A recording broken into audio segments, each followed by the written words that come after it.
રાજ્યમાં બેવડી ઋતુનો અહેસાસ થઈ રહ્યો છે। ઉત્તરથી પશ્ચિમી પવન ફૂંકાતા બેવડી ઋતુની અસર જોવા મળી રહી છે। બેવડી ઋતુ સાથે કેટલાક શહેરોમાં ઠંડીનો ચમકારો જોવા મળ્યો છે તો રાજ્યમાં સૌથી નીચું તાપમાન કેશોદમાં નોંધાયું છે 10.2 ડિગ્રી। અનેક શહેરોમાં ઠંડીમાં આંશિક ઘટાડો જોવા મળ્યો છે। મહાનગરપાલિકાઓમાં 13 થી 15 ડિગ્રી તાપમાન યથાવત જોવા મળ્યું છે।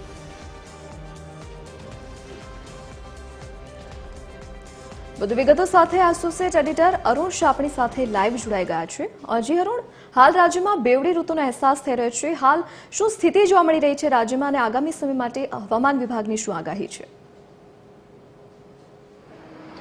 ધરતી જે રીતે શિયાળાની મોસમની જો વાત કરીએ તો ખાસ કરીને સવારના સમયે એટલે કે વહેલી સવારના પરોઢિયાના સમયે તેમજ મોડી સાંજે જે ઠંડીનો અહેસાસ થયો છે તે વધુ પ્રમાણમાં ઠંડી હોય એવો અહેસાસ લોકો કરી રહ્યા છે। બીજી બાજુ જો સમગ્રતા વાત કરીએ તો બપોરના સમયની જે વાત કરીએ તેમાં બપોરે એક સમયે પંખો કરવો પડે તે પ્રમાણેની ગરમીની પ્રતિતિ પણ લોકો અનુભવી રહ્યા છે। ખાસ કરીને જ્યાં સુધી તાપમાનનો સવાલ છે ત્યાં સુધી સૌથી વધુ તાપમાન સમગ્ર ગુજરાતની દ્રષ્ટિએ જોઈએ તો સૌથી વધુ જે ઠંડુ શહેર છે તેમાં આ વખતે નલિયા અને અમરેલીને બાદ કરતાં કેશોદ શહેર આજે સૌથી વધુ ઠંડુ શહેર તરીકે છે।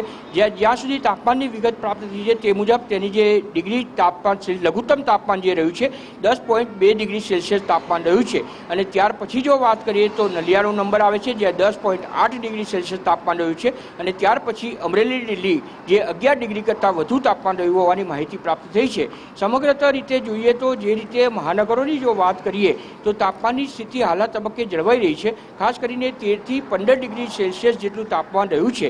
પરિણામે સહન કરી શકાય તે પ્રમાણેની ઠંડીનો અનુભવ હાલના તબક્કે મહાનગરોમાં થઈ રહ્યો છે। આગામી સમયમાં જોઈએ તો જે રીતે આગાહી કરવામાં આવી છે તેમાં અત્યારે શિયાળાની મોસમ સાથે સાથે આપે જે રીતે જણાવ્યું તે પ્રમાણે બેવડી ઋતુનો અનુભવ લોકો કરી છે। બેવડી ઋતુ એક રીતે કહી શકાય કે જે રીતે ચોમાસાનો અહેસાસ પણ લોકો થાય તે પ્રમાણેની આગાહી હવામાન વિભાગ દ્વારા કરવામાં આવી છે। આગામી સમયમાં કમોસમી માવઠું ખાસ કરીને શિયાળાની મોસમમાં ચોમાસું સર્જાય તે પ્રમાણેની સ્થિતિ સર્જાય તેવી આગાહી પણ હવામાન વિભાગ દ્વારા કરવામાં આવી છે।